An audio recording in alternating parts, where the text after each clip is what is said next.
হেই, তুমি কি কখনো খেয়াল করেছো ইসলামিক ভিডিও চালু করলেই হঠাৎ মন অন্যদিকে চলে যায় কেন?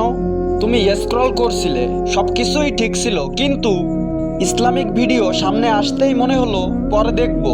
কেন পরে দেখবো? এই চিন্তাটা তোমার না, এটা শয়তানের প্রথম ফাঁদ। তুমি ভিডিওটা দেখতে গেলে হঠাৎ নোটিফিকেশন, হঠাৎ অন্য ভিডিও, হঠাৎ বিরক্তি। আর যখন তুমি শেয়ার করতে চাও, সাবস্ক্রাইব করতে চাও, ঠিক তখনই শয়তান বলে এতে তোমার কি লাভ। কারণ সে জানে এই একটি ক্লিক তোমার জীবনের পরিবর্তন শুরু করতে পারে। আজ যদি তুমি এই ভিডিওটা শেষ পর্যন্ত দেখো, একটা শেয়ার করো, তাহলে মনে রেখো তুমি শয়তানের বিরুদ্ধে জিতে গেছো।